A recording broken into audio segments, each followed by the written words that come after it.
Dalam sebuah rumah tangga, kerap kali keutuhan diuji dengan berbagai macam masalah.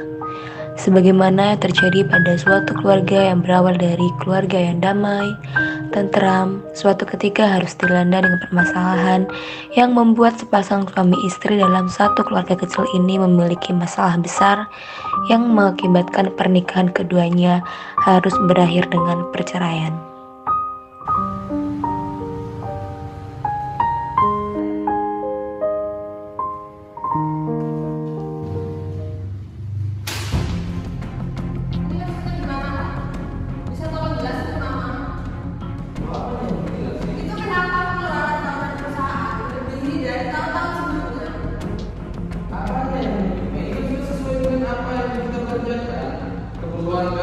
Keperluan perusahaan di mobil, terus mobil apa pak? Perusahaan kita dari kemarin cuma dari mobil Avanza dan Pajero, cuma itu. Ini bahkan melebihi dari harga mobil Pajero tersebut. Papa masih gak mau jujur terkait pengeluaran tahunan perusahaan yang melebihi dari tahun-tahun sebelumnya itu. Mama sebenarnya udah tahu semua pak kemana pengeluaran perusahaan tersebut. Buat selingkuhan papa kan? Jujur pak. Mama tahu dari mana kalau aku selingkuh? Jangan asal nuduh, Ma. Apanya asal nuduh? Aku udah punya buktinya semuanya terkait papa dengan selingkuhan papa. Masih mau ngelak? Masih mau lihat buktinya?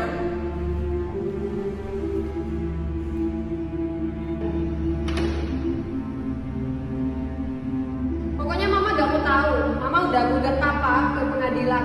Segera setujuin terkait gugatan cerai mama tersebut dan juga terkait pembagian harta bersama kita. Aku 70% dan papa 30%. Yang nggak mau, Ma, kalau 70-30. Aku nggak setuju. Kalau 50-50, baru aku setuju. Gak adil pak kalau 50-50. Kan papa udah belanjain sebagian harta bersama kita buat selingkuhan papa. Kalau papa masih gak mau setuju terkait pembagian harta 70-30, aku memanggil orang tua aku. Ya udah, kalau emang Mama mau manggil orang tua Mama, aku panggil juga orang tua aku di sini. Kemudian mertua dari suami dan istri ikut andil dalam penyelesaian pembagian harta tersebut dan mencoba menyelesaikan permasalahan yang berkaitan dengan pembagian harta dengan jalur negosiasi.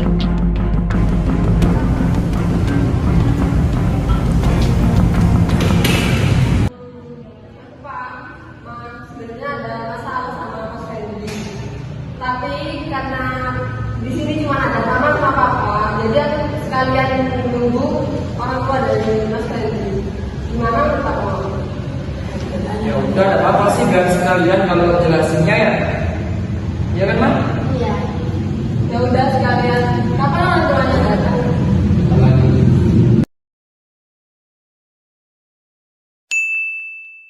2,000 years later.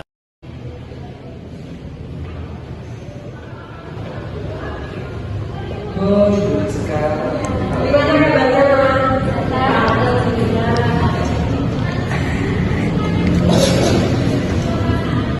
Ada apa ini? Begini Ma, aku sama Mas Fendi punya masalah yang besar.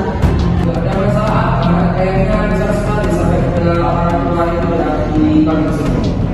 Begini Ma, Pak, sebenarnya Mas Fendi selingkuh. Tapi emang aku dari dulu gak pernah ngomong ke kalian terkait masalah perselingkuhan Mas Fendi. Tapi karena sekarang aku udah rumah terkait Mas Fendi selingkuh dan juga sering ngebelanjain uang harta bersama kita baru selingkuh. Jadi aku sudah buat terkait Mas Fendi ke pengadilan. Maaf kalau sebelumnya gak mau maaf. Enggak, Pak. Ini ya, kan ada ini kan dikasih buktinya kalau aku berduaan di hotel. Tapi itu kan aku bukan melakukan hal senonoh. Di situ aku berduaan di hotel sama sekretaris. Itu buat pekerjaan Maaf, ini bohong Ma. Dia udah sering keluar ke hotel, bukan satu kali, dua kali udah mendokin Mas sama selingkuhannya. Selingkuhannya dia sekretarisnya dia sendiri. Makanya aku tahu sudah banyak orang-orang perusahaan yang bilang kalau dia selingkuh sama sekretarisnya. Masih gak mau jujur kamu Mas? Kan aku sudah bilang tadi, itu memang sudah urusan kantor. Urusan kantor gimana sampai ini beberapa hari di hotel sama selingkuhannya?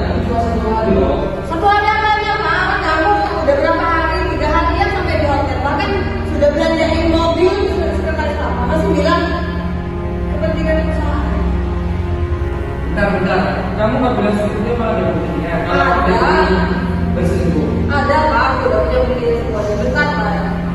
Coba lihat. Lihatin juga ke orang tua Mas Leslie. Ini ternyata tak sebaik yang aku kira.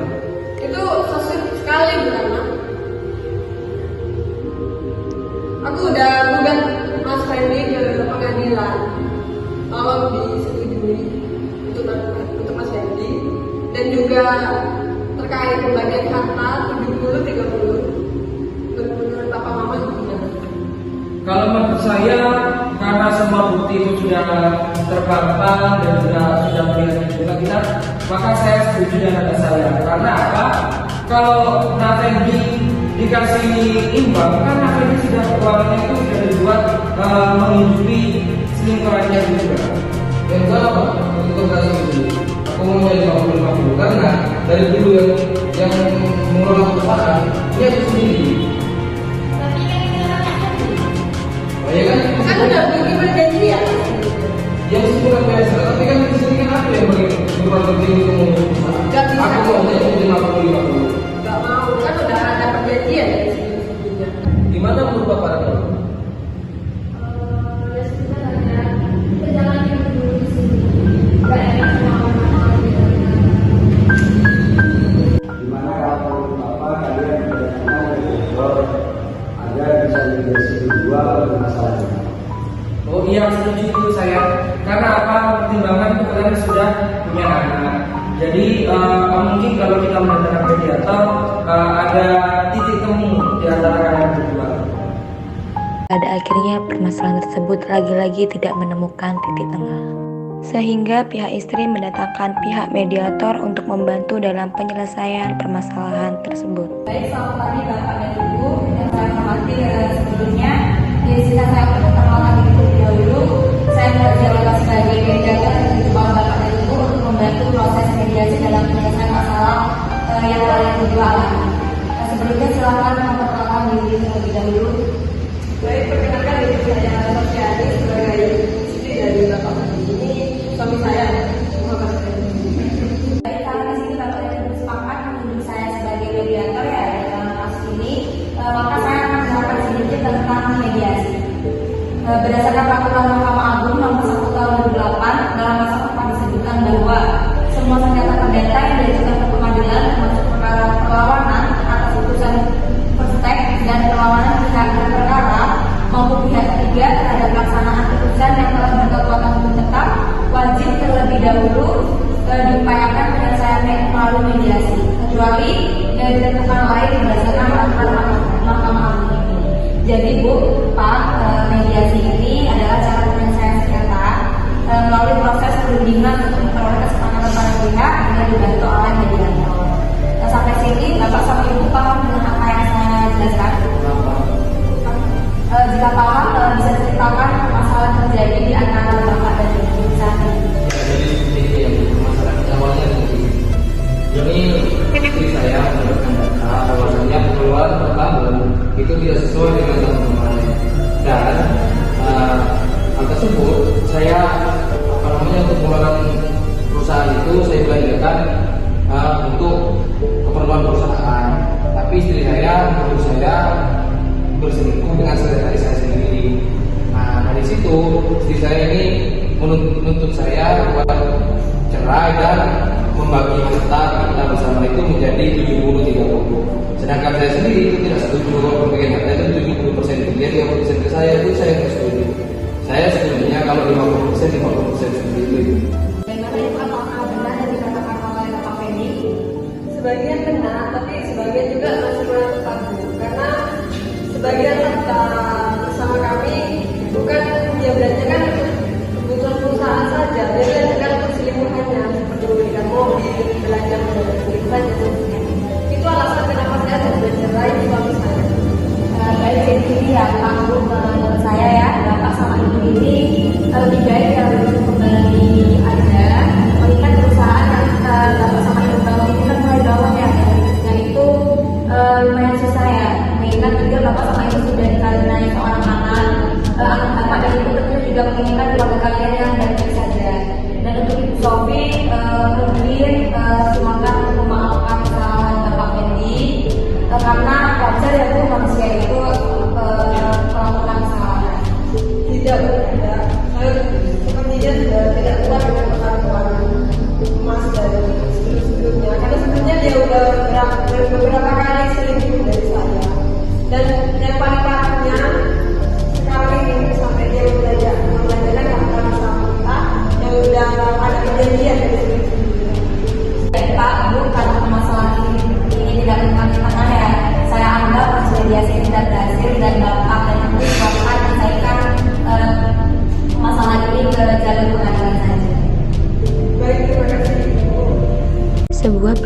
besar yang dihadapi oleh sepasang suami istri ini tidak cukup diselesaikan dengan dua macam penyelesaian sengketa, yakni negosiasi dan mediasi yang telah dinyatakan gagal.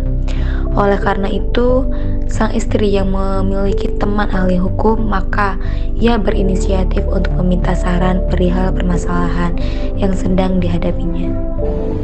Mbak, sampean sebagai ahli hukum bisa tidak menjadi penasihat sekaligus ahli hukum saya? Oh iya, ada apa Mbak? Begini, saya lagi ada masalah sama suami saya terkait perselingkuhan dan juga harta gono ini. Itu suami saya selingkuh dengan sekretarisnya dan juga ngebelanjain sebagian harta perusahaan bersama selingkuhannya. Dan terus saya itu mau menggugat cerai suami saya ke pengadilan dan juga mau pembagian harta bersama. Aku itu 70% dan suami saya 30%. Akan tetapi suami saya itu tidak setuju. Menurut Mbak sebagai ahli hukum itu gimana? Oh iya, sebelum ke tahap ini apakah Mbak sebelumnya sudah menyelesaikan ke jalur lain? Sebelumnya saya bawa kasus ini ke negosiasi sama mediasi saja, Mbak. Negosiasi dan mediasi yang telah kalian lakukan itu bagaimana? Keduanya gagal, Mbak, karena saya maupun suami juga tidak ada yang mengalah. Ya, saya nggak mengalah juga karena menurut saya itu tidak adil.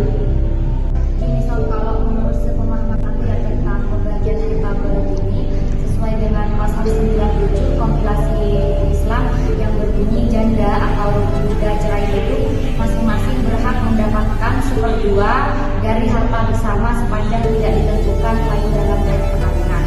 Tetapi apabila harta bersama tersebut dijual atau dibelanjakan dalam persoalan pribadi oleh salah satu pihak sebelum terjadinya putusan pengadilan agama, maka hakim memutuskan untuk memperhitungkan harta bersama dilimpahkan lebih pada pihak yang tidak bersalah.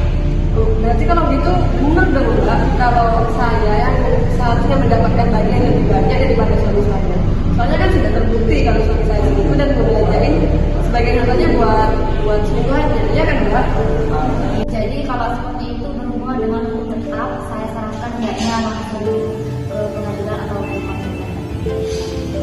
Baik, terima kasih, Mbak, atas nasihat hukumnya. Iya, sama-sama.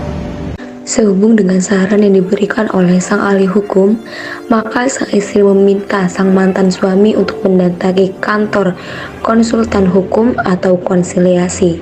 Dengan ini, keduanya beserta keluarga besar sepakat untuk memilih jalan akhir, yakni di kantor konsultan hukum. Baik, selamat pagi. Sekarang selamat datang ke Baik, Ibu ini dengan Ibu Sodiani. Boleh saya minta data ibu dengan suami ibu? Saya boleh sudah tidak dulu. Baik, terima kasih Bu Sodiani. Datanya sudah saya baca. Perkenalkan saya sebagai konsultan hukum di Kabupaten Jember. Apakah boleh saya tahu tentang kronologi permasalahan dari Ibu Sodiani dan Bapak Effendi? Ya seperti ini Bu. Awalnya itu istri saya menggugat cerai saya dengan tuduhan bahwasanya saya sudah melakukan perselingkuhan di belakang dia. Tapi sebenarnya saya itu tidak selingkuh, itu saya melakukan pekerjaan kantor bersama istri dari saya di sebuah hotel. Tuduhan dia bilang kalau saya itu selingkuh, dan istri saya itu menggugat cerai saya dan minta antara pembagian itu dibagi menjadi 70% dari 30% saya. Lantas dengan tersebut saya tidak setuju, saya mintanya itu 50-50 seperti itu. Baik, dari itu penjelasan dari Bapak Effendi. Bagaimana dengan Ibu Sodiani? Apa yang dijelaskan oleh suami ibu itu benar? Sebagian benar dan juga sebagian salah itu, karena dia bukan membelanjakan bukan membelanjakan sebagian harta bersamanya untuk kepentingan kantor saja, tidak, dia ngebelanjain harta bersama kita buat membiayain si selingkuhannya itu, membiayain si selingkuhannya itu. Oleh karena itu kenapa saya mengajukan gugatan cerai dan juga pembagian harta saya 70 dan suami saya 30 seperti itu. Baik, karena ini menyangkut pihak ketiga, sebelum sampai pada sesi akhir, apakah boleh kita dipanggil dari pihak Bapak Effendi dan Ibu Sodiani? Boleh, terima kasih. Silakan Bapak Effendi.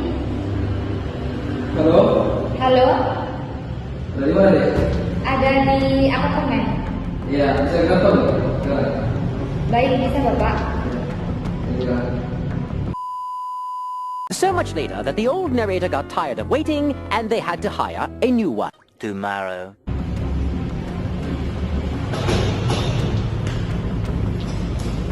Baik, selamat pagi Ibu Korea Prasana, benar? Iya benar, Ibu. Sekretaris Bapak Effendi. Iya benar. Baik, di sini saya akan menjelaskan tentang sengketa yang terjadi antara Ibu Sofiani dan Bapak Effendi. Apakah benar Ibu Korea Prasana memiliki hubungan khusus dengan Bapak Effendi? Iya benar, Ibu. Dan Ibu di sini menurut skrip yang sudah saya temukan di data yang dikirim oleh Ibu Sofiani, apakah benar Ibu Korea Prasana ini menerima uang belanja sebesar 200 juta setiap bulan? Iya benar. Dengan satu mobil Alphard? Iya benar. Satu rumah? Benar. Baik. Berarti di sini tentang segala data yang dikirimkan oleh Ibu Sofiani semua benar ya Ibu ya? Iya. Karena di sini sudah benar tentang data yang saya dapatkan bahwa Bapak Effendi membelanjakan sebagian harta perusahaan untuk kepentingan pribadi. Jadi terima kasih untuk keterangannya Ibu Korea. Baik, bisa menggunakan ruangan silakan. Terima kasih Ibu. Jadi seperti ini Bapak dan Ibu, menurut pendapat hukum yang terdapat pada pasal 97 tentang kompilasi hukum Islam yang berbunyi bahwa setiap janda atau budak yang bercerai hidup masing-masing berhak 1/2 dari harta bersama sepanjang tidak ketentuan lain dalam sebuah perkawinan. Akan tetapi apabila harta bersama tersebut dijual atau dibelanjakan untuk kepentingan pribadi, maka sesuai dengan keputusan pengadilan salah satu pihak sebelum terjadi putusan dalam pengadilan agama, hakim memutuskan untuk memperhitungkan harta bersama dilimpahkan lebih banyak kepada pihak yang tidak bersalah. Karena di sini pihak yang tidak bersalah dinyatakan jatuh pada Ibu Sofiani dan Bapak Effendi dinyatakan bersalah, maka menurut hukum kompilasi hukum Islam pasal 97 itu saya membenarkan bahwa untuk pembagian harta 70% kepada Ibu Sofiani dan 30% untuk Bapak Effendi. Bagaimana pendapat dari keluarga Ibu Sofiani dan Bapak Effendi? Setuju Ibu. Baik. Bagaimana Bapak Effendi? Yang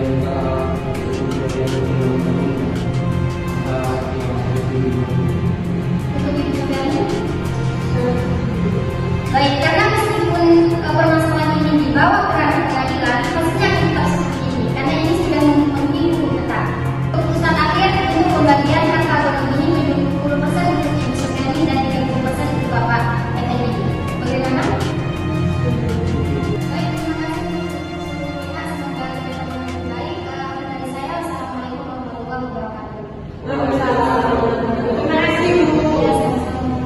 Dari problem sengketa yang terjadi, dapat kita simpulkan bahwa dalam menyelesaikan sengketa yang mencakup sengketa harta gonogini dapat kita selesaikan dengan konsep lunak dan keras, serta solusi akhir dapat kita selesaikan dengan metode win-lose solution, yang mana pihak yang terbukti dan nyata bersalah haruslah bersikap lapang terhadap pihak yang terbukti dan nyata tidak bersalah. Sesuai dengan solusi akhir yang diambil oleh konsiliator, yakni pasal 97 kompilasi hukum Islam yang berbunyi janda atau duda cerai hidup masing-masing berhak 1/2 dari harta bersama sepanjang tidak ditentukan lain dalam perkawinan. Tetapi apabila harta bersama tersebut dijual atau dibelanjakan dalam persoalan pribadi oleh salah satu pihak sebelum terjadinya putusan pengadilan agama, maka hakim memutuskan untuk memperhitungkan harta bersama dilimpahkan lebih pada pihak yang tidak bersalah.